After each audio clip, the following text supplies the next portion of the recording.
So ayan, good afternoon everyone. So I hope lahat is nakapag lunch na. Okay, so kindly inform your classmates to join this meeting. Okay, so we can start our module.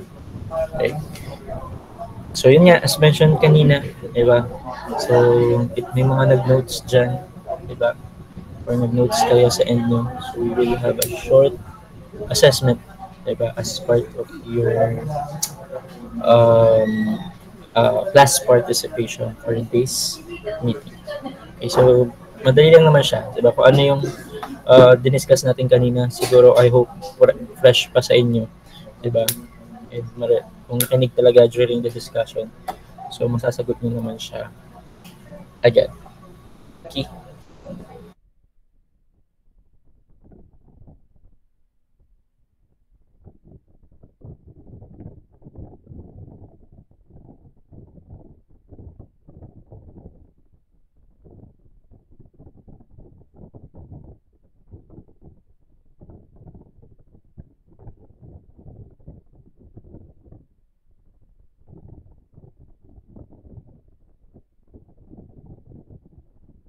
So ready na ba? So may mga volunteers ba tayo na gustong ayan, di ba, quick assessment for our module 1?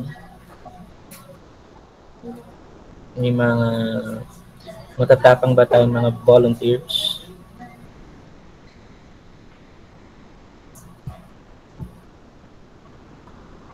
So wag matakot, tayo-tayo lang naman ang nandito. Diba? So yun nga lang dapat somehow is so wala naman akong basta as long as malapit yung sagot, di ba? Baka naman ang mga answers is ang out of the world na or out of the topic na. Okay. So, hindi talaga medyo questionable. Pero kung hindi talaga alam or mga guess lang, pero malapit naman. So, okay lang. Wala tayong mga volunteer. So, random, ako magtatawag ng student. So, I hope na ready na. Okay? So, ganun pa din, si class rep or si Hannah, to check, diba, if present today. So, if di makasagot or wala akong narinig response, so even nasa meeting, so automatic na absent. Okay. So, I need to start na on time na medyo maaga kasi, ayun nga, as I mentioned, marami pa tayong i-discuss. And sana abot pa yung time natin for the hands-on discussion. So, siguro later on, kapag nag-start na ako on Module 2, so paki-double check if may mga installed pa kayong Wireshark kasi yun ang gagamitin natin for the hands-on discussion. So, i-present ko sa inyo later on kung may time pa. Then, kung gusto niyo sumabay on your end, di ba? So, pwede din naman. Kasi yun yung doon din ako magbe-base ng ating first graded lab activity doon sa magiging hands-on discussion natin mamaya. Okay. Tapos ano pa bang kailangan i-install? Yung mga Python, I think yung ASIA yung ASIA nyo, di ba? Yung ASIA, yung 3, I don't know kung anong course for. Hindi ko matandaan. Basta yung ASIA, di ba? Alam ko, pinag-install kayo din before ng Python para makapag-run ng mga Python file. Tama ba? Nare-recall nyo pa ba nung ASIA? Sino ba yung, nare-recall naman, sinong ASIA nyo last? Si Jerome ba or ako? Nare-recall pa ba? Si Sir Jerome po ang aming isa. Yung ASIA. Okay. So, ayun. So, si Sir Jerome, di ba? Ang inyong, so I think naturo naman ni Jerome yun, di ba? Sabay naman kami nag-discuss noong mga hands-on or technical activities. Ayun. So, paki-double check na lang if wala, if may install na. If wala pa, edi you can install it na. Right? Para later on, tuloy-tuloy na tayo. Okay, but before that, we will have a short assessment for module 1. Okay. Wala bang volunteer? Mga, yung mga matatapang na lang? Wala? So, wait lang. Hindi ko nag-present sa... Sige, check ko lang yung inyong class record. So, 4106. So, nandito ba si... Hmm.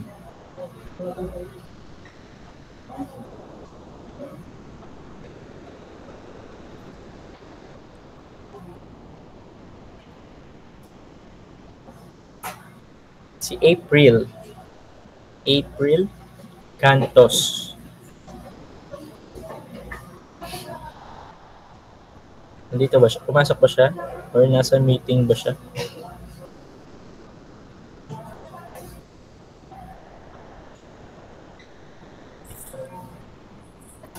Wala. So, absent si April. Sige. Atal Bell. Nandito ba si Atal Bell? Yes, sir. Okay. So, ready ka na, Atal Bell? So, ayan. So, madali lang naman to kung ayan, kung natatandaan niyo pa yung mga discussion natin kanina. Sige, my question is... Wait.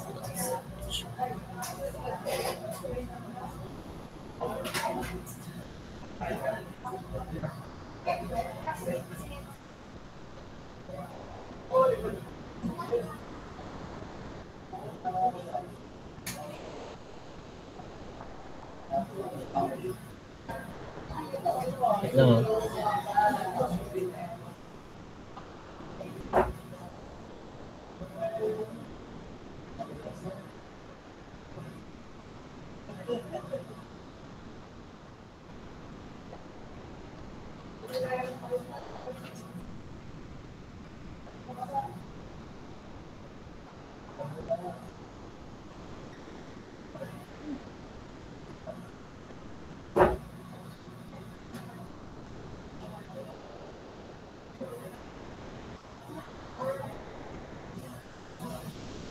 So, ayan. Question, Atal Bell. So, the National Institute of Standards and Technology Cybersecurity Framework offers a flexible, risk-based approach to managing cybersecurity. So its strengths lie in simplicity and adaptability across various industries and organizational sizes. So what are the six core functions of the updated NIST CSF? So ulitin ko, the National Institute of Standards and Technology offers a flexible risk-based approach to managing cybersecurity.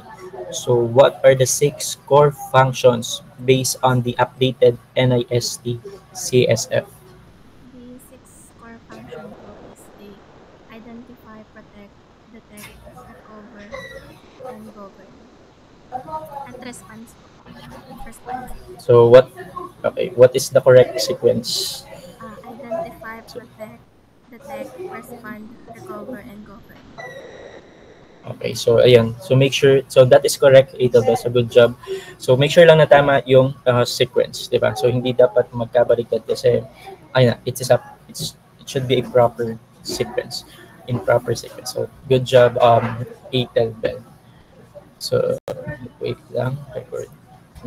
Then, so katatay. Okay. So next,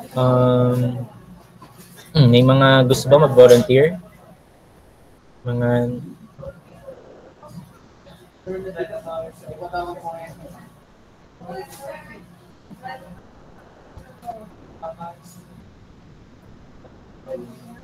kailan, Arjo, kailan ang pakain? Next.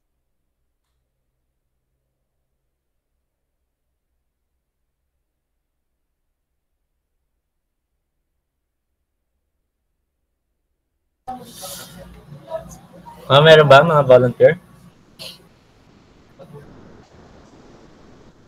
Wala. So, ayan, random pa din ako. At walang mga, ayan, matapang na, Sir, matapang na kahit nila po. lang si PJ. Yung, At yung kanina ikaw po. na, Apo. Yung kanina ano, po. ay, Diniscuss po. Ano po. kanina. Yung global cybersecurity frameworks po. Ano yun? Yung pong blueprint for defense po. Ano yun?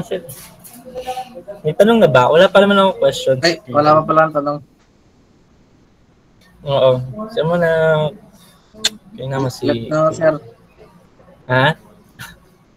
Diyos ko si PJ. Napaka-advanced.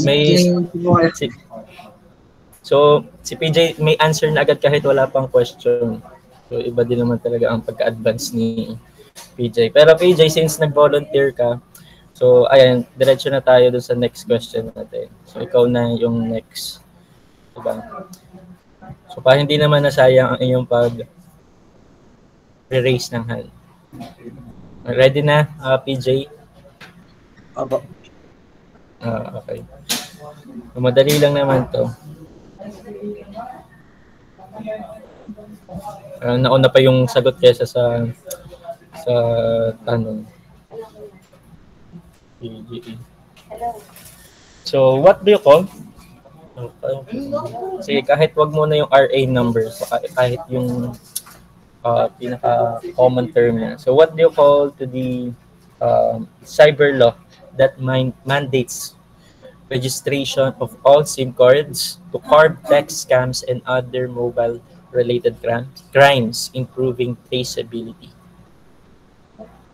So, anong law yun? What do you call to that cyber law? Sir, ulit.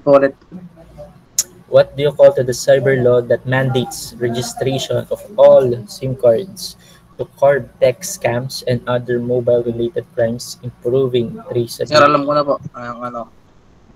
Republic Act 10175. 75. Also known as? O anong ibig sabihin nun? Also known as ano?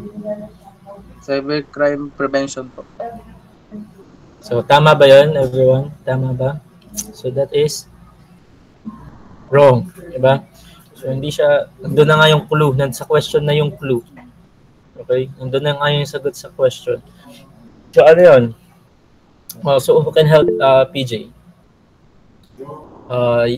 Other hands, si Chloe, nakasagot na kanina sa Julian. Sir, yung ano po, SIM Registration Act, Republic Act 11934.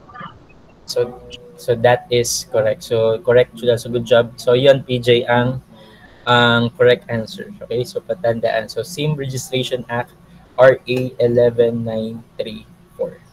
Okay, so nandun na nga ang sagot sa question. Okay, so please take note of that. So wag kakalimutan yung mga RA number. Okay, so make sure na alam yung mga corresponding RA number. Okay, so next. So sino nga si Julian? Harriet. But ngayon, thanks pa rin kay PJ for trying. So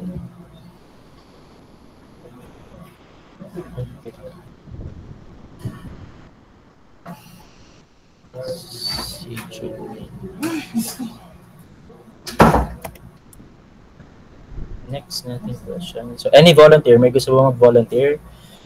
Aside kay PJ? So, yung iba, nandito na ba lahat?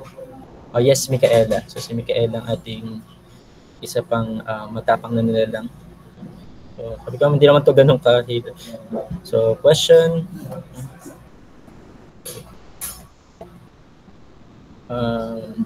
Wala. Wait lang na. Cybersecurity. So, sino nga nag-i? Si Micaela? Tama ba? Micaela Sinas. So, ready ka na ba, Micaela? Ready na? Sige.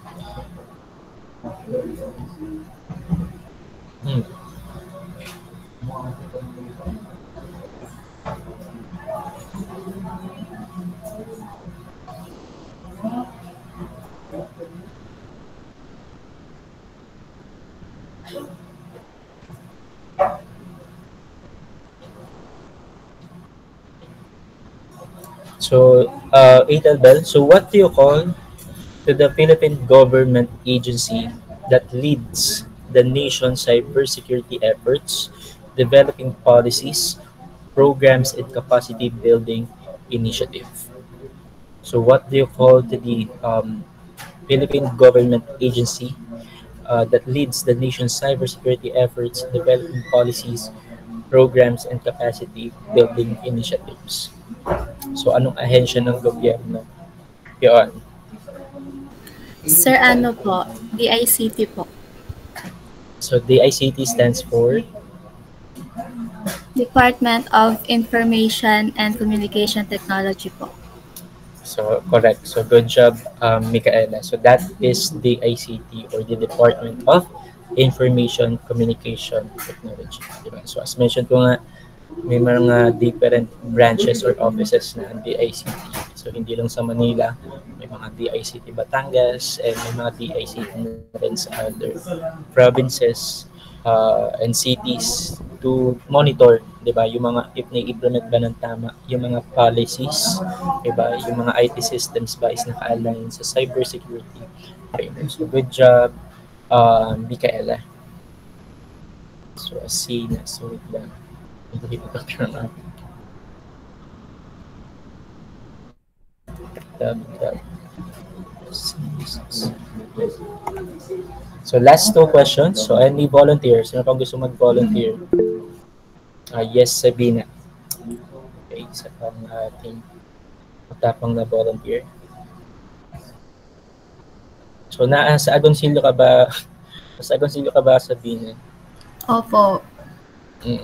Kamusta naman siya ang panahon? Okay naman. Mainit na po. Mainit. Yung weather forecaster. Sige. So, and so, saan na to? Ayan. So, ang question ko sa Bina ay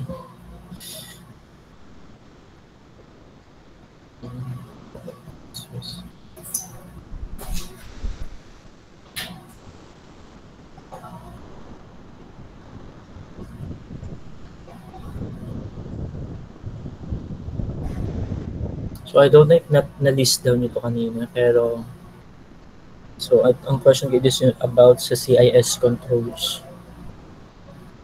Okay. So,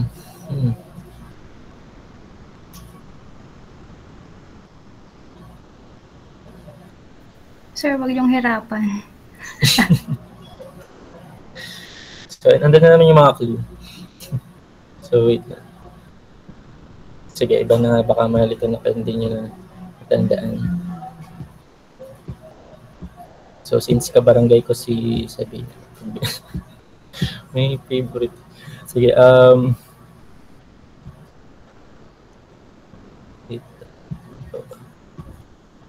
sige.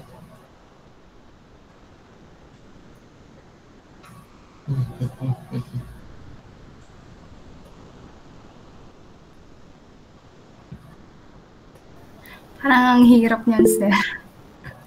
Mahirap. Hindi ko lang makakita yung mga dapat na questions. Yung mas sinahanapan ko na mas...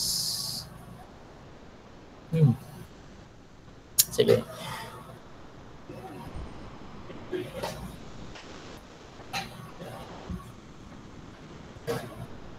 Okay, sige. So question, Sabina, so the Bangko Sentral ng Pilipinas has adopted this kind of cybersecurity framework or standards to strengthen its information security management system. So since BSP manages highly sensitive financial data, adopting this kind of cybersecurity framework helps ensure the confidentiality, integrity, and availability. So what do you call to this cybersecurity framework? So rating ko, the Bangko Sentral ng Pilipinas has adopted this kind of cybersecurity framework or standards to strengthen its ISMS or Information Security Management System. So since BSP manages highly sensitive financial data, so adopting this kind of framework helps ensure the confidentiality, integrity, and availability of the system. So what do you call to this framework? Wait lang, sir. CIA yan, diga? Wait lang. UCIA. Cybersecurity framework. Ano po? Hindi. Yung ka po, sir, yung cyber laws? Ako yung tinanong ni Sabi. Binalik sa akin yung tanong ni Sabi. Doon sa mga cybersecurity framework. So, maalin dun sa tatlo.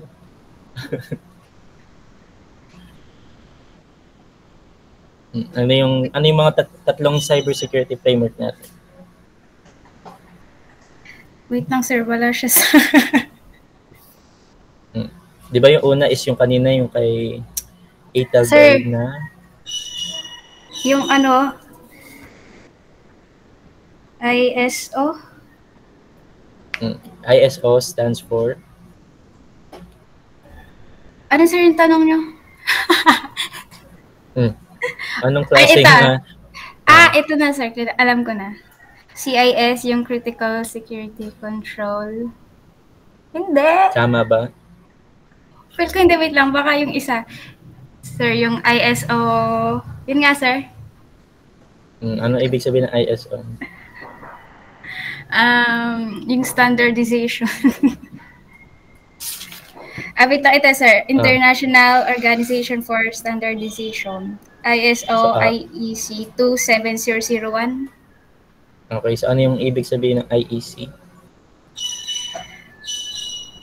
IEC? Sir, hindi ko alam. Sorry. So tama naman yan, ISO or ISO or /IEC, diba? So ISO 27001. So IEC stands for International Organization for Standardization. Organization ba yun? Yung ISO, yung IEC. International. Ewan ko. Anyone, ano ibig who can help Sabina? Yes, Mark. Sir, alam ko na. Sir, alam ko na. Ano? International Electrotechnical Commission. International Electrotechnical Commission. That is correct. So tutulungan ka pa sana ni Mark. Diba? Thank you, Mark, pero alam ko na. So, ayun. Okay, so pakitandaan ng mga initials natin, di ba? More likely, baka i-require namin na hindi lang siya acronyms. Okay? So, mahalaga or mas okay na mas alam nyo yung ibig sabihin ng bawat initials or acronyms. Okay, so, ayan yun yung last question natin. So, wait lang, baka makalimutan ko. Ay, sorry. Na-mark.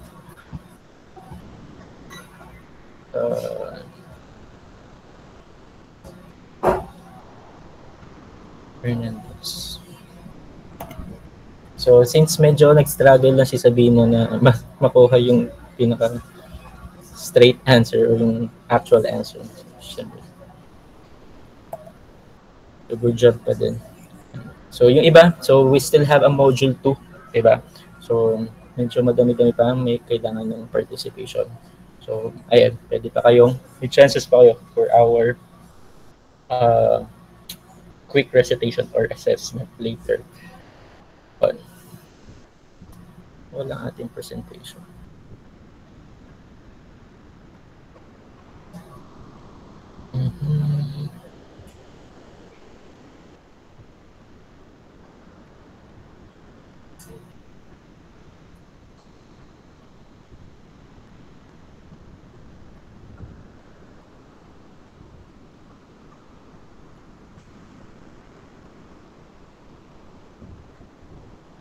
Share.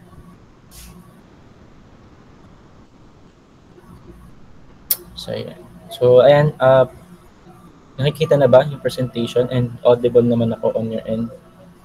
Okay, so let me know, baka nagkakaroon ng baka internet issues dito sa faculty. So let me know if hindi na ako audible on your or nawawala na yung presentation. Okay. So let's proceed with the module 2. So it will talk about network security testing. Kung kanina, di ba, diniscuss natin yung mga frameworks, yung mga cyber laws na pinapractice ng mga organization. And hindi lang siya dapat pinapractice, so dapat talaga siyang i-implement. Diba? So para magkaroon ng mga makasunod sa standards and maging compliant yung company and organization sa cybersecurity standards. Okay, mahalaga yan kasi mahirap mag-operate ang isang company na hindi siya compliant with the cybersecurity. So more likely baka, sabi ko nga, it can cause bankruptcy dun sa company, di ba? It can cause a lot of loss, financial loss dun sa company if hindi kayo compliant with the cyber security. So same with your capstone, sabi ko nga yung mga dinidevelop yung system, application, diba? So kindly clarify it with your client na baka gamitin talaga. Diba? Baka sabi ko nga, baka hindi pa kayo nakaka-graduate, diba? Makasuhan na agad kayo ng client ninyo. So kindly confirm and kindly make some clarifications with your client. Diba? So ayaw naman natin kaka-graduate nyo pa lang is may kaso na agad. Okay? So sabi ko nga, walang ligtas sa pagiging ignorant sa batas. Diba? So, ayan. So let's deep dive muna sa when it comes to testing. Diba? Specifically sa network security testing. Okay, so it's under, ito nga yung pag-perform ng mga, for example, mga penetration testing na na-mention natin kanina. Di ba, yung pag-i-scan, mga vulnerability scanning, di ba, para ma-identify natin alin ba yung mga weakness ng ating system or network or ng mga application natin. Okay? So, ayan, mahalaga tong network security testing, di ba? Sabi ko nga, yung example kanina na DDoS, di ba? So, tinatarget talaga ng mga hacker yung network, di ba, nag-create sila ng matinding traffic, ng malaking traffic doon sa network para masira or magkaroon ng blockage doon sa access ng mga actual employees ng organization and sila yung makapasok. Diba? So, ayun, doon pumapasok yung mga network security testing para ma-resolve na yung mga security issues, security holes, and hindi na umabot pa or ma-perform pa ng mga hackers yung mga ganong attacks. Okay? So, ayan. So, for this module, we will tackle the security assessments, mga testing techniques, yung mga testing tools, and mga penetration testings. Okay? So, let's proceed with the security assessment. So, ano ba meron sa security assessment? Diba? So, under ng security assessment ay vulnerability scanners. Diba? Sabi ko nga, ito yung pag-i-scan ninyo. Diba? May mga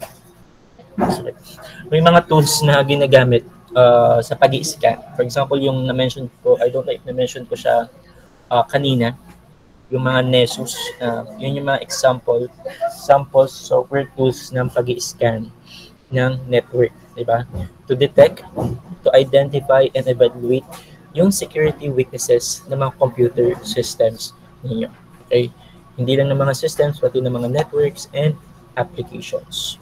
Okay, so yun yung vulnerability scanners. It can help to automate security auditing, di ba, by scanning the network for security risk. Okay, sabi ko nga, hindi naman most of the time nakamonitor, di ba, nakamonitor yung mga security officer or yung mga IT employees on your system. Di ba, mostly nagpapahinga din sila or some projects, dalawang shift lang as in morning shift or mid shift. Minsan wala sa isang night shift or wala nang tao during the night shift.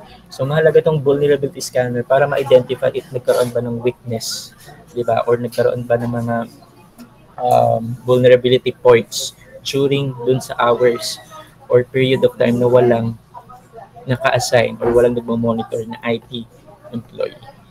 Okay? So, Ayan, so ano bang ginagawa ng vulnerability scanner? Like yung Nessus, di ba? Yung nabanggit ko kanina. So, yeah, use of default password or common password. So, ang nangyayari dyan, a vulnerability scanner identifies security risks by checking, di ba, yung mga use of default or common password. So, ano po ba yung nai-scan ng scanner na to? So, if kayo, kunyari employee kayo ng project or part na kayo ng project, so pag binigyan kayo ng access or credentials, commonly, naka-default password yan, di ba? So, syempre, it's your responsibility as a newly hired, di ba, dun sa project na i-reset or mag-set ng mga new password doon sa mga default na binigay ng admin. So, kung hindi, baka ma-detect yan ng mga vulnerability scanner, ma-detect na easy guessable or hindi nyo binabago or unchange yung mga default credentials. Diba? So, mahirap na. So, baka ipatawag kayo bigla ng mga team leaders nyo. Diba? Na, bakit ikaw na hindi mo binabago yung mga default passwords mo. Okay? Or bakit ang daling hulaan ng mga birthday mo lang yung ginawa mong password. So, that is easily guessable password. That's why, I think, di ba, yung mga projects, mga IT companies, nire-require nila yung mga combination of different characters. So, at least one lowercase, at least merong mga uppercase, at least one character, at least one number. Diba? Napapansin niyo ba yon? Most of the accounts nga pa nagsa-sign up kayo, diba? And nag-assign kayo ng mga passwords. Dapat ganun na. Diba? Para hindi siya easily guessable. Hindi siya easily makrack ng mga hackers. Okay? So, ayan, minsan yung mga password applications, I think sa iPhone, yung Google din, meron silang mga password applications or features na pwede ka mag-store doon ng mga username and password. Username and password, di ba? And pwede din mong gamitin yung password application na yun para sila yung mag-suggest ng strong password. So, nasa sa inyo na yun kung gagamitin yung suggested password nila or hindi. So, na-encounter nyo ba yon sa mga ibang applications or nakikita nyo ba yon sa mga phones ninyo? Diba? So, sana na-utilize nyo. Diba? So, I think secured naman, especially yung sa iPhone yata, I think it's a secured applications naman for storing your usernames and passwords. For example, Facebook, yung mga credential mo ng Facebook, so para hindi mo siya lagi makalimutan, i-store mo dun sa password app ni iPhone. Diba? So, enter mo lang doon yung URL ng Facebook kung naka-browser ka, tapos yung username na gamit mo, tapos password. So, once na nag-open ka ng Facebook sa browsers, isasuggest na niya na yung mga username and password. So, kailangan yata Face ID lang or fingerprint, then no need to enter those credentials manually. Diba? So, ayun, iwasan natin ang paggamit ng mga default passwords or common passwords. So, alam niyo naman yan. Missing patches, pag sinabi natin patches, ito yung mga upgrade, di ba? Mga software updates or upgrades, di ba? So, na-detect ng vulnerability scanner yung mga outdated na software, di ba? That has not been updated with the latest security fixes.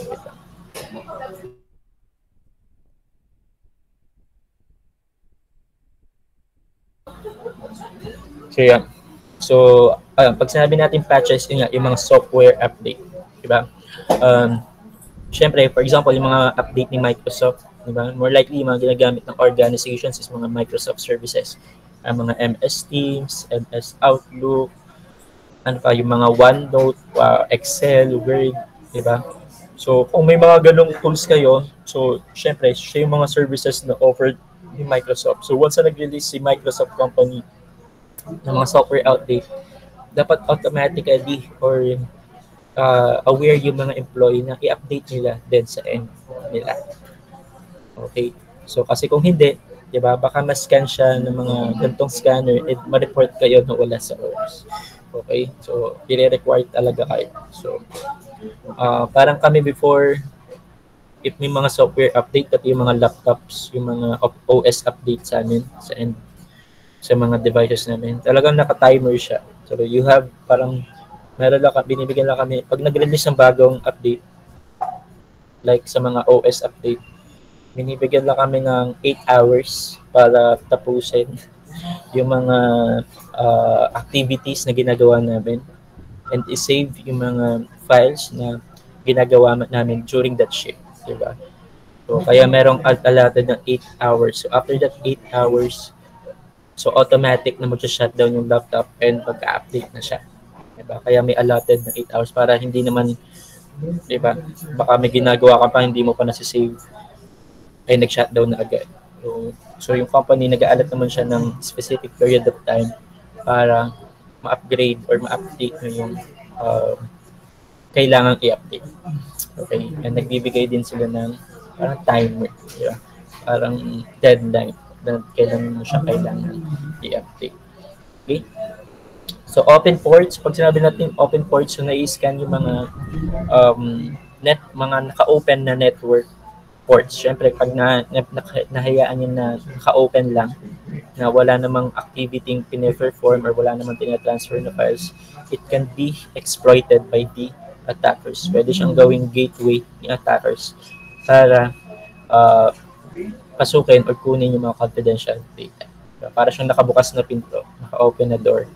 Diba? Yung mga parang open network port. So, misconfigurations in OS and software. So, meaning, si scanner, ina-identify niya yung settings that may leave, yung configuration settings that may leave systems vulnerable. Okay? So, active IP address. So, ito, syempre, nai-scan niya yung mga, nadidiscover niya lahat ng active devices on the network. Diba? Yung mga routers, yung mga switches na na-connect sa network, and alin ba dun sa mga network devices ang hindi unauthorized or bigla na lang lumitaw out of nowhere. Diba? So, kaya yun ma-detect ni vulnerability scan. Okay. So, sabi ko nga, yung mga scanner, I don't know if may mga free or open source na scanner, pero most of the effective scanner is talagang binibili siya. Diba? Nag-aalat talaga ng budget sa kanya yung mga IT projects natin or mga IT company natin. Okay? So, ayun. So, that is our vulnerability scanners under the security assessment. Okay? So, continuation. So, ayan nga, as mentioned, di ba, yung mga sample tools natin for this kind of scanners include Nessus, yung mga Retina, Core Impact, and yung mga LandGuard, GFI LandGuard. Okay? So, para ma-ensure natin na nag-adhere tayo with the security standards and regulations. Okay? So, as mentioned kanina, ginagamit siya for patches, update, mga misconfigurations, diba? Mga nakakonect ng mga wireless devices, tracking malware, and identifying sensitive data. Okay? So, patandaan. Yan. So, ito, tandaan, ano ba yung mga different types of scans natin. Okay? So, ayan, kapag nag-evaluate tayo ng mga vulnerability scanner, syempre, sabi ko nga, as mentioned kanina, di ba, ang daming offer sa market na scanner. Yung mga Nessus, Retina, Core Impact, GFI LandGuard. Pero, how do we identify ano ba yung pinaka-appropriate or pinaka-best scanner for our project? So, it really depends sa project na meron tayo. Diba? So, you need to check gaano ka-accurate. Diba? Yung accuracy. Ano ba pag sinabi natin accuracy ng scanner? So, how well it identifies real vulnerabilities. Diba? Meaning, tama ba? Tama ba yung mga nade-detect niya? If legitimate na vulnerabilities yung nade-detect niya. O baka naman hindi. Diba? Baka na-detect ng mga vulnerabilities, pero kung i-check talaga siya ng officer, so hindi naman talaga siya actual na vulnerability. So, yun yung sinasabi nating accuracy. So, next is the reliability. So, ibig sabihin, yung pagiging consistent no performance ng scammer. Baka nga sa first week is accurate, di ba? Pero pagdating doon sa second week and the following weeks, di ba? Hindi na consistent yung mga results niya. Okay?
So, ayan.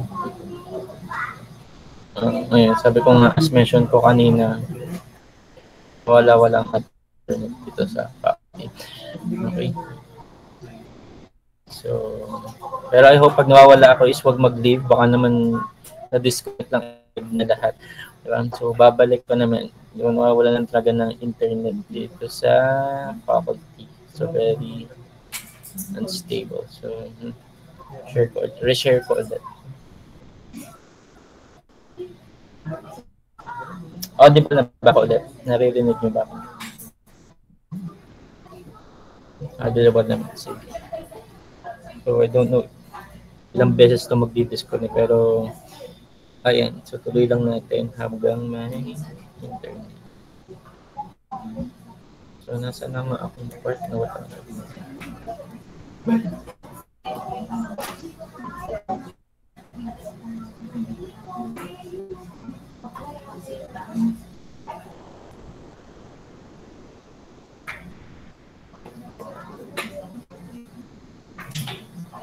So yan, di ba?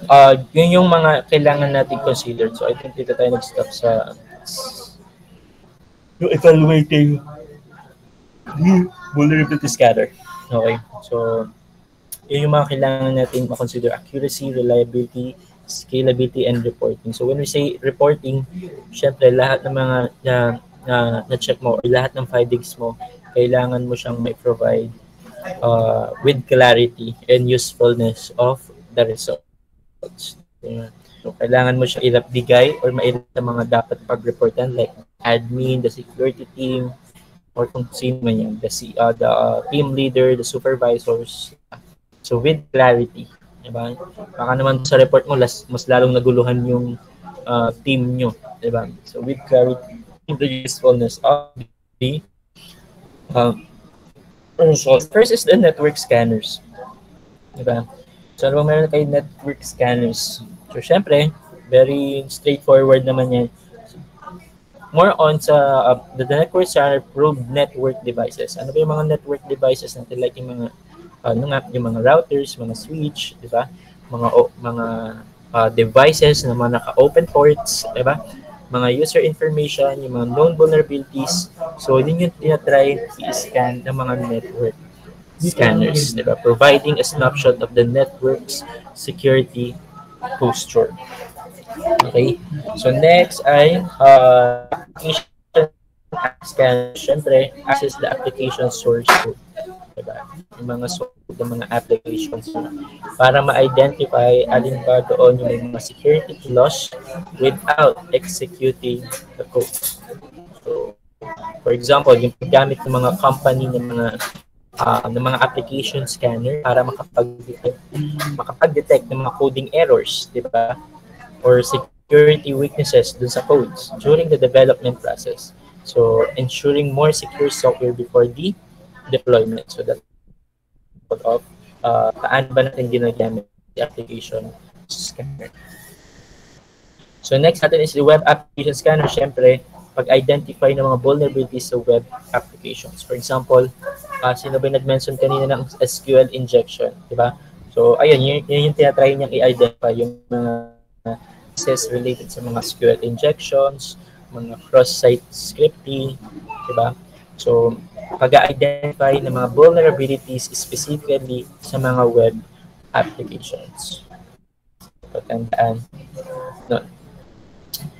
So, ayan. Intrusive scans and non-intrusive scans. So, ano ba pinagkaiba ng dalawa? So, patandaan ito. So, pag sinabi natin intrusive scans,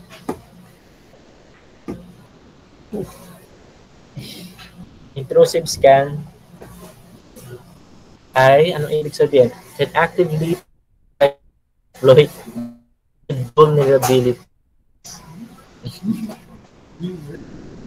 So, yun. So, ibig sabihin, tinatry mo, di ba? Na tinatry ng scanner or yung process of scanning, tinatry niya i-detect yung mga vulnerabilities or weakness points ng system or network mo. So, which can potentially harm or scratch the target system. Hindi lang siya taga-detect, ginagawa niya ng ine-exploit ng try gawan ng solution yung vulnerabilities na yun. And some it can or crash the target system. Diba? That's why dapat yung mga scanning nyo, more on sa detection muna, kailangan, diba, more on, okay kasi na i-resolve siya ng mga actual IT officers or IT employee, ng mga security officers, kesa yung mga scanner nyo mag-resolve. Kasi, syempre, hindi pa, sabi nga natin yung kahit automated yan or automation yan, hindi pa rin siya 100% na accurate. Diba? Kailangan pa rin siya i-monitor ng mga knowledgeable na IT personnel or ng mga security officer para to make sure na hindi siya makaka-epekto kapag tinanggal or kapag ginawan siya ng resolution doon sa system. So pag sinabi naman natin non-intrusive scan, ito yung syempre pag-i-scan pa rin, di ba?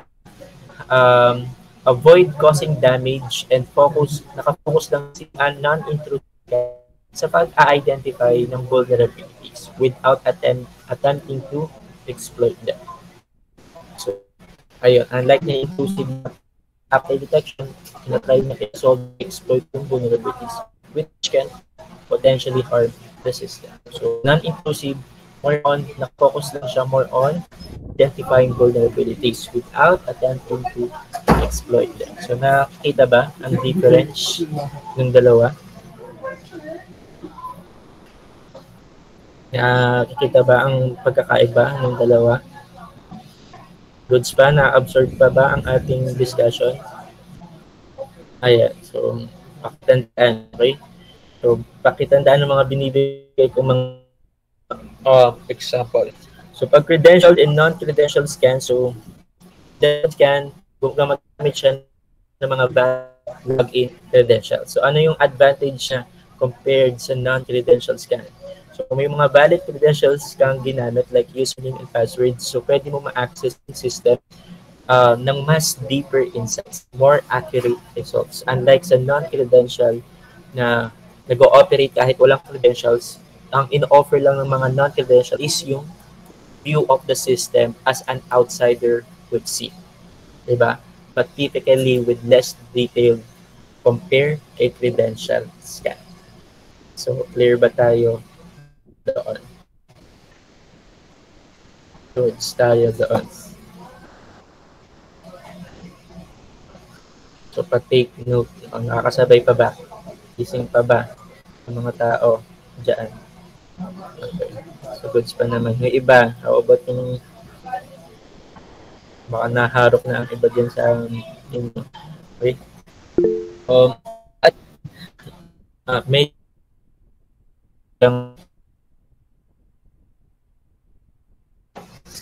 okay na? Na ba ang aking or ganun pa din? Okay. So yan, let me know if may mga audio prompt ako. So talagang so hindi talaga kung putol pa din hanggang mamaya ay magto-turn off na ko ng cam. Kasi baka dagdag yun. Okay. So but for now, since goods pa naman yan. Goods pa ba ang aking audio? Goods. Goods. Bumalik pa sa dati or okay pa naman? Okay pa naman. Sige. So, ayan. So next tayo, yung false positive. So dito may mga false positive and false negative. Diba? After makapag-perform ng scanning. So ano ba yung false positive? Ang false positive, nag-offer siya when a scanner incorrectly identifies a vulnerability na hindi naman talaga nag-e-exist. So kunyari, si scanner may na-identify or na-detect na vulnerability. Pero nung chinek siya ng mga security officer, wala naman talaga nag-exist na vulnerability na gano'n. So, that is false positive. Incorrectly identification of vulnerability that doesn't exist. So, kailan naman natin masasabing false negative siya? So, a false negative has scan fails to detect. So, may vulnerability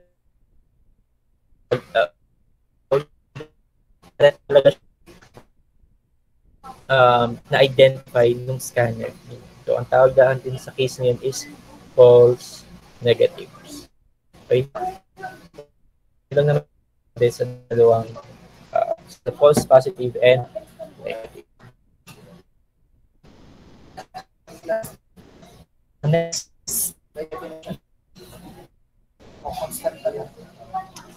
So, yan. Ano ba yung mga automated approaches natin? Diba? So, we have two approaches when it comes to security automations under ng security assessment. So, first is the CM, diba? So, Security Information and Event Management, and the SOAR, or the Security Orchestration, Automation, and Response. So, patandaan ng mga approaches na naman na yan. Okay. So, first is security security information and the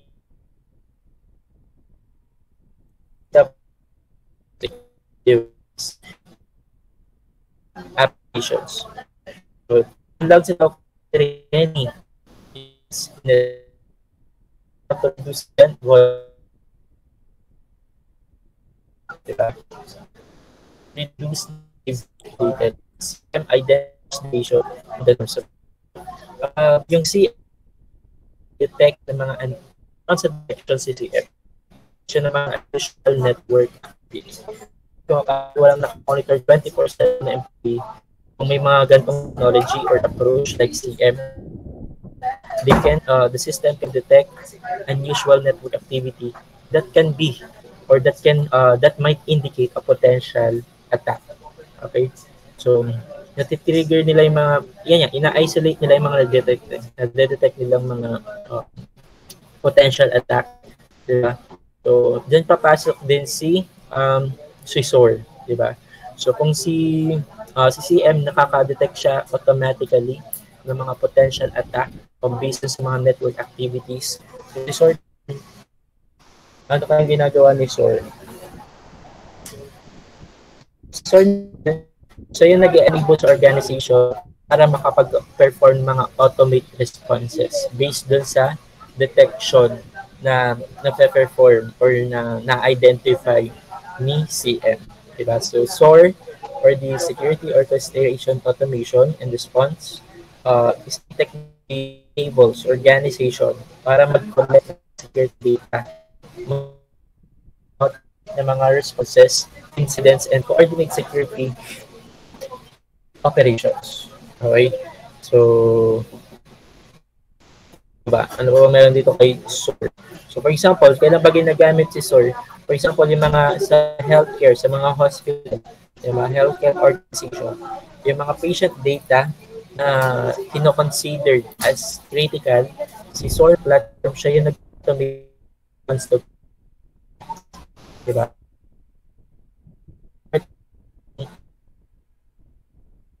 Yung specific data ng patient. So, with the help of SOAR platform, siya yung nag-isolate doon sa phishing email. Siya yung remove ng phishing email sa lahat ng inboxes. And siya yung nag-initiate ng full investigation by referencing with intelligence. So, to check if talagang legitimate yung email.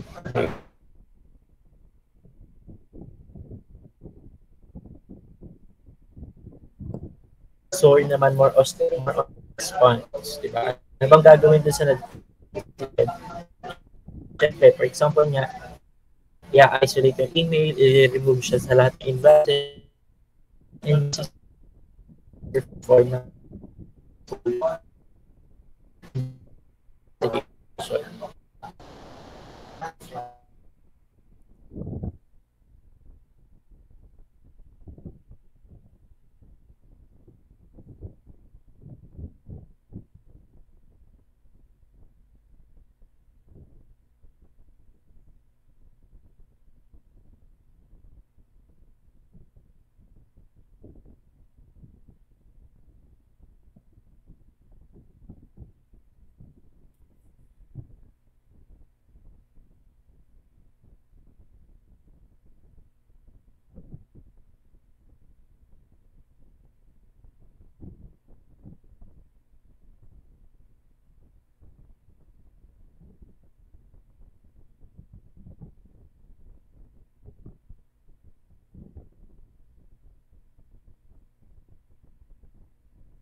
So, ayan, sorry. So, may tinanong lang yung co-faculty. So, ayun. So, balik ulit tayo. So, ang daming ating interruptions during the discussion. Sige. Ayun. So, sabi ko nga, yun yung functionality, di ba?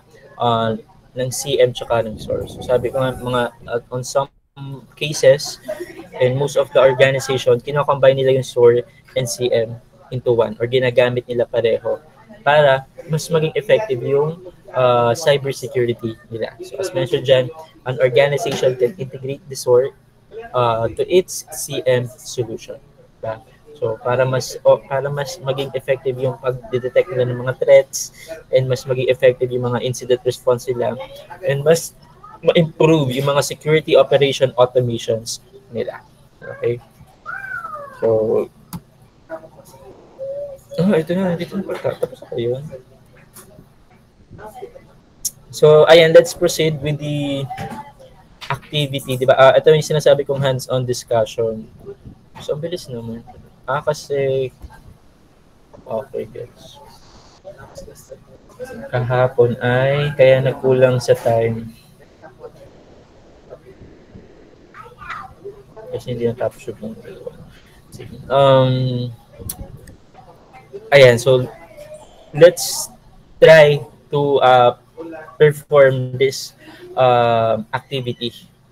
Or hindi pa. I think ito kasi ay packet tracer. Siguro ang i-perform nating activity is related doon sa Wireshark and sa ang tawag doon, yung Python, mga Python or Linux commands sa mga terminal and command prompt. So itong packet tracer siguro, I think na-perform nyo na to ng mga networking ninyo nung second year and third year. So I hope yung paggamit nyo or pag-utilize nyo ng mga packet tracer is na-practice nyo na dun sa mga previous years. Siguro mag-focus tayo ngayon sa medyo mas advanced, which is the yun nga, Wireshark sa pag-analyze ng mga packets sa network and sa mga command prompt or terminal. Ayun, yung pag-perform ng mga commands on an OS sa operating system level. Okay? So, let's proceed with the techniques muna. Testing techniques. Then, after nito, ayun, proceed tayo with the hands-on discussion. So, Wireshark. So, ayan, what are the different techniques, diba? When it comes to the network security. So, pakitandaan, yung isa sa mga techniques is the active reconnaissance, diba? Ang isa pa niyan is yung passive reconnaissance. So, pag sinabi natin active reconnaissance, ito nga yung directly interacting with the network systems, diba? To collect informations, diba? Using tools for penetration. So, si hacker gusto niya ng si hacker pwedeng gumamit ng active reconnaissance. So, niya kapag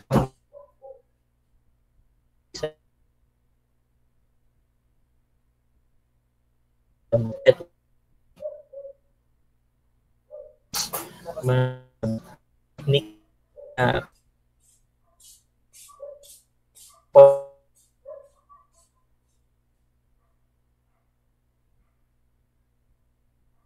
or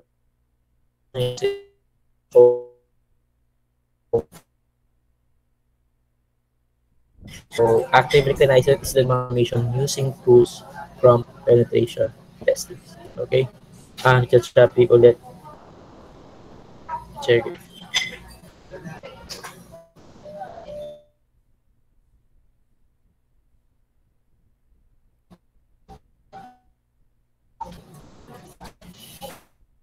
Shopee. Na-turn off na lang ako ng good. Income.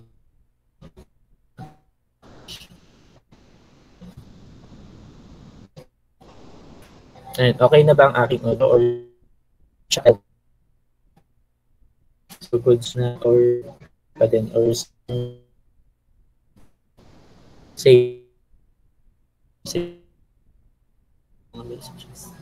so then Excuse me okay with sir, medyo nagcha-choppy lang po ulit kayo. lang kung saan to pwede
Check it.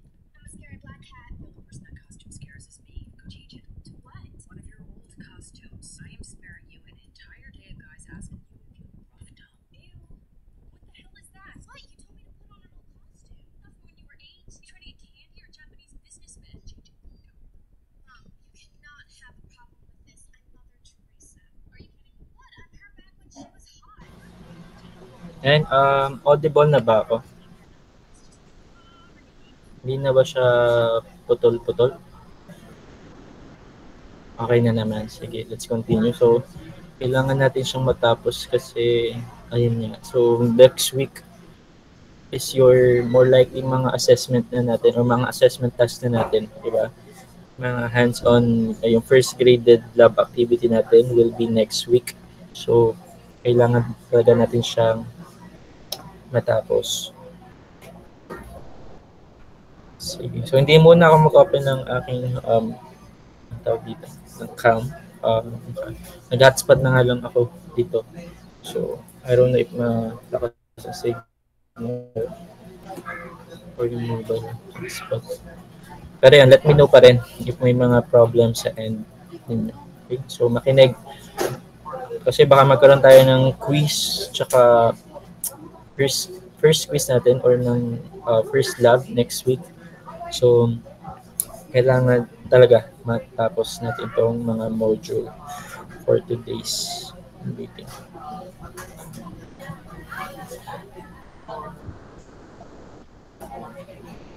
Sorry.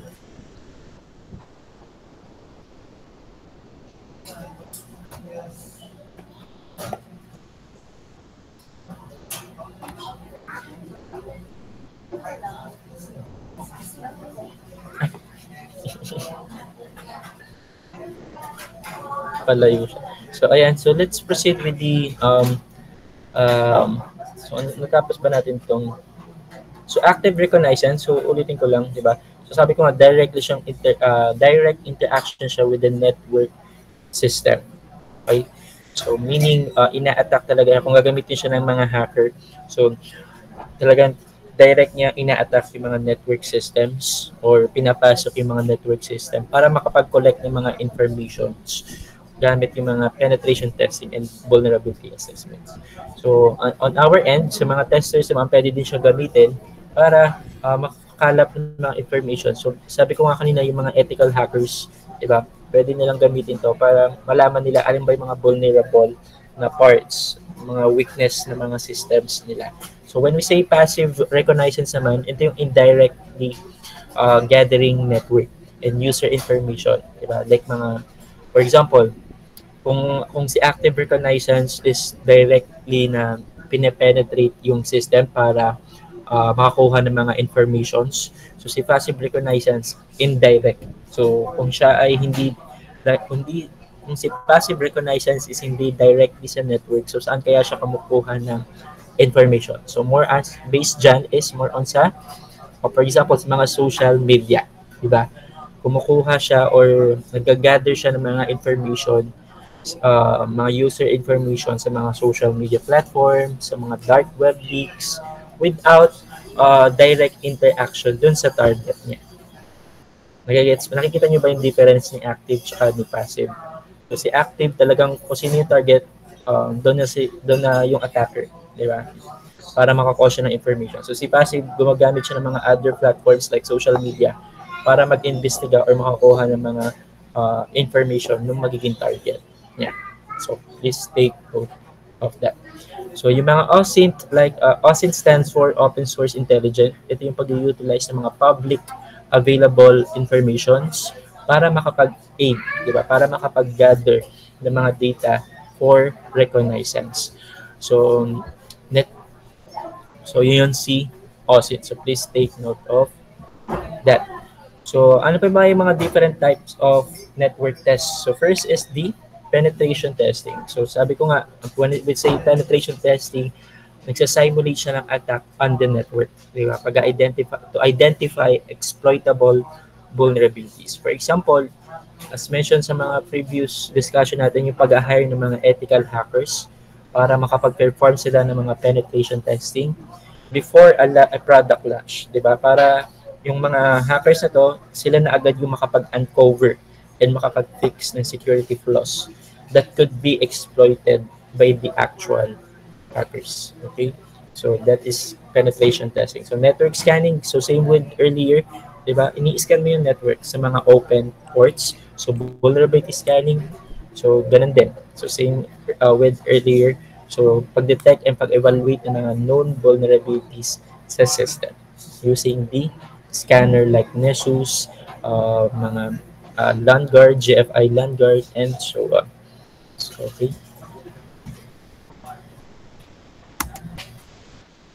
So, password cracking. So, ano man meron sa password cracking? So, sabi ko nga, kung naka-default password kayo or mga common password, yung dito, common password, yung mga sineset nyo sa mga accounts niyo. So, very prone siya for password cracking, di ba? It's a type of network text para mag-test nila alin ba, sino ba sa mga employee natin ang mga hindi nagbabago ng mga default passwords or kung nagalagay, kung binabago man nila napaka-weak ng mga passwords, di ba? So, ayan, tawag dyan is password cracking, di ba? Para ma-test yung strength ng mga user passwords and ma-enforce or ma-notify, ma-remind yung mga organization, ng mga employee to have a stronger password policies. So, log review. So, syempre, as mentioned kanina, may naiiwang logs or mga logins details sa inyo. So, every visit nyo sa mga system, di ba? So, may mga log kayong naiiwan. So, it analyzes the system and security logs para makapag-identify ng mga unusual or unauthorized activity. Diba? Kung sino ba yung mga suspicious login attempts, bakit nakailang maling password itong sigantong user, bakit everyday na lang puro login attempts sigantong user para ma-track down nila yung mga potential security incident. So integrity checkers, ito naman is more on sa pag-verify ng mga files and mga system configuration na kung hindi ba siya na-alter or hindi ba siya na-corrupt or na-modify na kung sino. Diba? For example, yung mga IT department, ginagamit nila yung mga integrity checkers para ma-ensure na yung mga critical system files nila have not been tampered or hindi nga siya na-modify ng kahit sino. So, especially right after ng isang potential security incident. Okay? So, kung matatandaan nyo dun sa cybersecurity framework, di ba? So, after the response, di ba, dun sa recover, part ng recover is to check if may mga na-tamper ba or may na-modify bang mga files, di ba? So, we can use integrity checkers for that. So, virus detection, ito yung pag-identify and remove ng malicious software from the system. So, very straightforward naman yan. Okay? So, please take note of that. Ayan. So, ito yung mga network testing tools, di ba? Ano ba yung mga tools na pwede natin gamitin? So, ito may mga, I don't know if it is an open source, pero mostly ina-adopt siya ng mga organization. Yung mga Nmap, Zenmap, di ba? So, Nmap, Zenmap, ginagamit siya to discover computers and their services on a network. Diba? Therefore, nakikreate nga siya ng isang map of the network. So, SuperScan, ayan, when we say SuperScan, more on scanning, design siya to detect open TCP and UDP. Diba? Kung matatandaan nyo yung mga TCP and UDP na discussions on your integrative programming. Diba? So, we all know that they have their own ports, diba? So, SuperScan, dinedetect niya baka may mga naiiwang ports. So, sabi nga natin, kapag may naiiwang ports, pwede siyang gawing gateway ng hackers or backdoor ng hackers. So, determine what services are running on those ports and run queries. So, CM, ito yung kanina, diba? Yung GFI LandGuard, this is a network and security scanners which detects vulnerabilities. So, please take that. So Tripwire, pagbabalidate ng mga IT configurations, Nessus, ito nga yung mga vulnerability scanner natin, kanina na-mention ko. So mas nakafocus siya sa mga remote access, misconfiguration, and yun nga, sa mga DDoS or DOS against the TCP and IP stack. So loop crack, mga password auditing and recovery application, and Metasploit, more on sa tools that provides information about vulnerabilities and aids in penetration.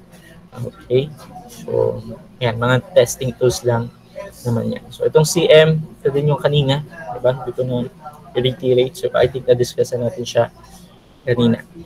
So penetration testing.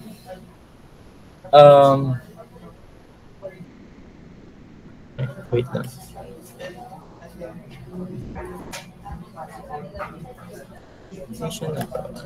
Ayan. So penetration testing, di ba? Sabi ko nga, or pen testing, in short, pag ginawa natin short term, it is a way of testing the areas of weaknesses. Diba? So, saan siya ginagamit?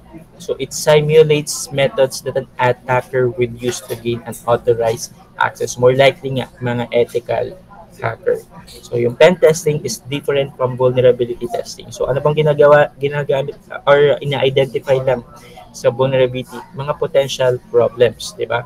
Unlike kay pen testing na tinatry mo talagang i-hack yung website, tinatry mo talagang i-penetrate yung network, tinatry mo talagang magkaroon ng damage dun sa server, di ba? Or magkaroon ng access dun sa server. Unlike sa vulnerability testing na more on sa detection lang ng mga potential problems. So please take note of that. So one of the primary reasons why an organization would use pen testing is to find and fix vulnerabilities before the cyber criminal do. Okay, so ito naman is na-mention ko na kanina. So ano ba yung mga different types of penetration testing? So patandaan, first is the black box testing, second is unahin muna natin yung white box, then last is the gray box. So black box testing, ano bang meron kay black box testing? So in a black box testing, so pa-jot down or pa-take note nito, the tester has no prior knowledge of the internal systems. For example, ako ethical hacker ako or ethical tester ako, di ba? I don't have any prior knowledge of the internal systems na itatry kong i-attack. Okay, so they attempt to find vulnerabilities from an external perspective. So parang nagsasimulate ako ng attack, or yung perspective is parang sa outsider attack, diba? So that is considered as black box testing. So the tester has no prior knowledge of the internal systems. So pag sinabi natin white box, so patandaan, pag white box testing naman involves a tester with full knowledge of the internal system. Or likely, pwede siyang employee, pwede siyang admin ng system, diba? Meron siyang full knowledge of the internal system. So that is one type of penetration testing. So pati mga source code niya, alam niya, mga network architecture, alam ng tester, diba? So ano ba yung objective ng white box testing? So, it aims to find vulnerabilities that are not visible from the outside, diba? For example, ginagamit ng mga company yung white box testing para mag-review ng mga source code, diba, for a new application before the release. So this ensures that the security flaws are really identified, diba, and fixed early in the development process. Okay, para maiwasan natin yung mga potential problems or exploitation right after kung ever nga ma-deploy yung applications or yung system. Diba? Huwag nating intaying ma-deploy pa yung system sa production. Tapos doon pa lang natin makikita yung mga problems. So, magkakaroon tayo ng malaking problem. So, gray box naman, more likely, kaya inuna ko si white box, kasi si gray box, more on sa combination. Diba? It is a combination of black box and white box. Diba? So, ibig sabihin, yung tester has partial knowledge of the internal workings, pero limited pa rin yung access niya to the system documentation and architecture. So, that's why, yun nga, as defined, Gray box testing is a combination of black box and white box testing. So nakakasabay pa ba? Nakikita ba yung difference ng tatlo? Goods pa? Or, nakakasabay pa ba? Naintindihan ba yung 3 types of penetration testing? Yung Marjane, Julian, Micaela, yung iba? Anna, Vince? So, any questions so far? Clarifications? So, I hope na, ayan, nadi-differentiate nyo yung pinagkakaiba-iba ng mga subtopics na dinidiscuss natin. Okay?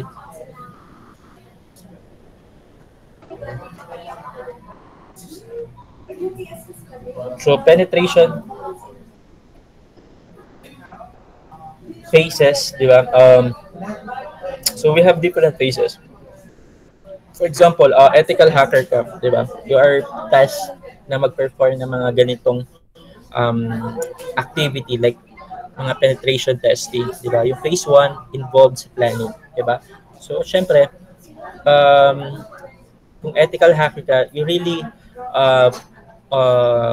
need to create a layout, di ba? For paano mo i-conduct yung mga testing, di ba? Syempre, as an ethical hacker, hindi mo naman priority na i-damage yung system ninyo or magkaroon ng actual breach, di ba? So, pina-perform mo lang itong mga penetration testing para nga kayo yung unang maka-identify alin ba yung mga weakness ng mga system ninyo. Okay? So, that is phase 1, more on sa planning. So, phase 2, discovery, conducting reconnaissance on the target, di ba? To gain information. Okay?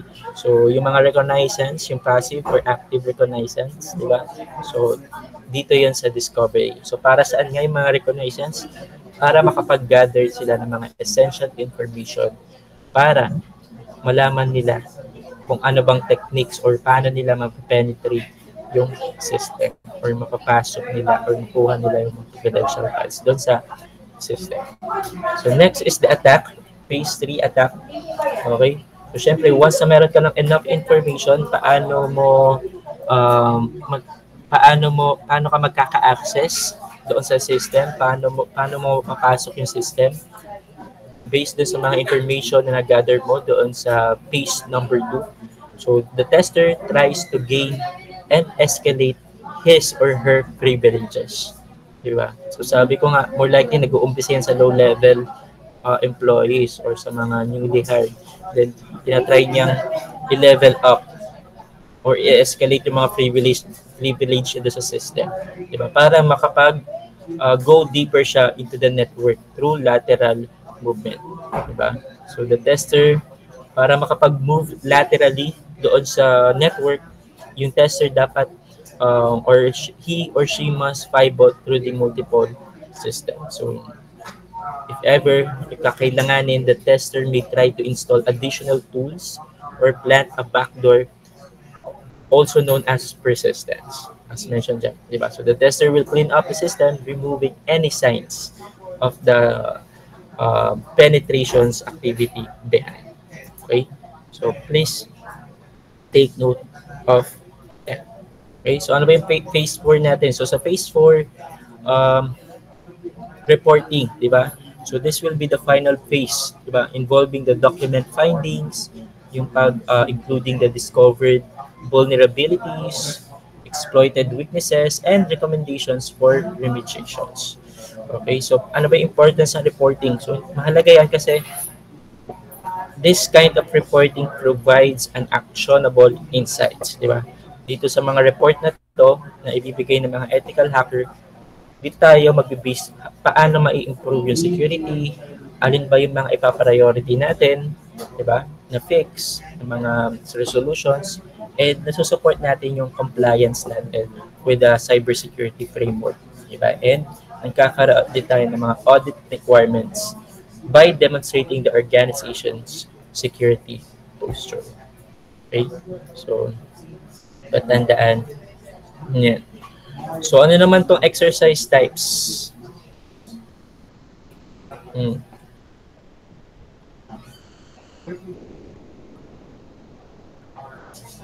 So exercise types ay parang extended siya, di ba? More likely kasi yung mga companies or organizations open set of competing teams for extended penetration. So, meaning, kung hindi pa sila satisfied doon sa mga unang testing na ginagawa nila, pwede sila mag-set up ng mga competing teams. Ayan, yung mga images na nakikita niyo sa presentation, yun yung mga competing teams. Diba? Para i-exercise yung mga actual scenario. For example, may mga team para i-attack yung victim o yung target.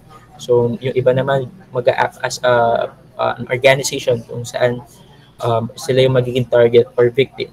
Diba? Yung iba naman taga-observe lang. So, typically, this involves a red team. So, as you can see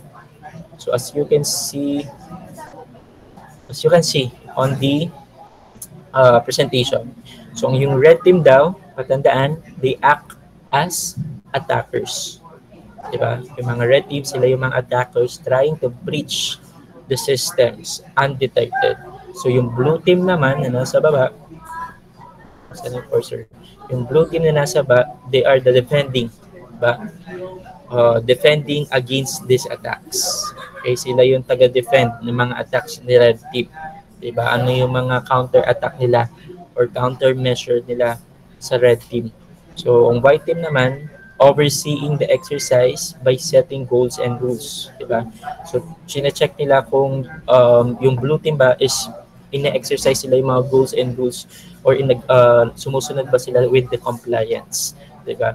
So, additionally, a purple team may be included, diba? Comprising members of both red team and blue team. So, parang combination or comprise members for both red and blue team. Para saan? Para collaboratively identify vulnerabilities and ano ba yung mga pwedeng i-enhance pa ng team, ng buong team. So, ang goal lang naman ng competing teams ito is, ayun nga, ma-check alin pa ba yung mga kailangan i-enhance na defenses. Sa skill ba ng employee or sa security, kailangan ba nila na mag-purchase ng bagong software tool for cybersecurity, diba? So, para ma-identify, saan ba nagpupunta? Kung skills ba, number ba ng employees, or sa software tools. Okay? That's why they need an extended exercises like the penetration testing or the actual exercise types to check if sumusunod sila sa standards, diba? Or talagang effective yung cybersecurity policy. So, ayan, yung mga packet analyzers, di ba? Alam niyo naman yung mga Wireshark. So, other analyzers ng packet is mga Ethertape, Ether8, diba? Mga PCP dump, Ethercap, NTOP, ngrep, and so on. Di ba? Ginagamit siya for mga network problem analysis, mga pag-detect ng mga intruders, okay? Pag-isolate ng mga exploited systems, traffic lagging, and detection of network issues. So please take note of that. Okay, so sniffing naman is, ano pang meron sa sniffing? So, it is like an eavesdropping on someone. So, ibig sabihin, monitoring all network traffic passing through NIC or NIC. So, ano pa ba yung NIC? So, NIC stands for Network Interface Card. Okay? So, regardless of the intended recipient. Okay? So, yung sniffing is, ano pa ba to? Paano ba ma-achieve siya? So, this can be achieved using software or hardware or combination of both. Diba? Yung mga network sniffers can capture and analyze traffic for various protocol. For example, yung mga UDP, TCP, SMTP. Diba? Kung natatandaan nyo sa integrity programming, or specific data like login credentials. So, ano pa ba nila? Yung sniffing can be used maliciously, di ba? Para makapag-intercept ng mga sensitive information na nagta-travel over the network. Okay? So, ayan, be careful sa mga sniffing cases natin kasi so, yung mga unauthorized, yung pag-prevent ng mga unauthorized sniffing requires strong physical security measures, diba? Para walang makapag-monitor, walang makapag-examine ng mga traffic dun sa mga network. Okay? So, more likely pumapasok siya or nagpa-pass through siya sa NIEC or the Network Interface Card. Okay? So, ayun. Ayan lang naman sa ating discussion for Module 2. So, ito naman is mga summary. Nasaan yung ano?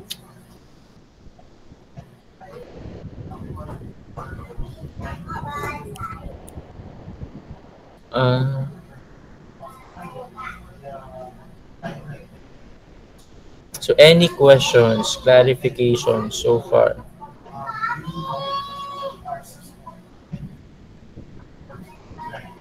Questions? Wala? Sure? Na-chat down ba? Mahalagang points? Wait lang. Ba't nawala ang ating...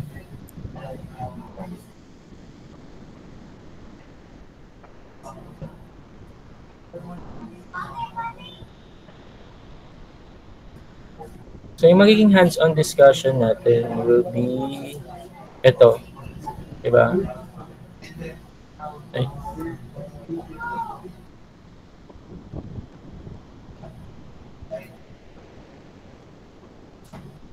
So, ayan. So, we will use Wireshark para mag-compare ng mga Telnet and SSH traffic. Diba? So, we will have 3 parts. So, as mentioned nga, gagamit tayo ng Wireshark. So, kung gusto nyo sumabay with our hands-on discussion, so pwede naman. Pero, yeah, please note na chat down yung mahalagang steps or comments na gagawin natin. So, more likely, gagamitin din yung mga comments na ginawa nyo or pinerform nyo sa IT 323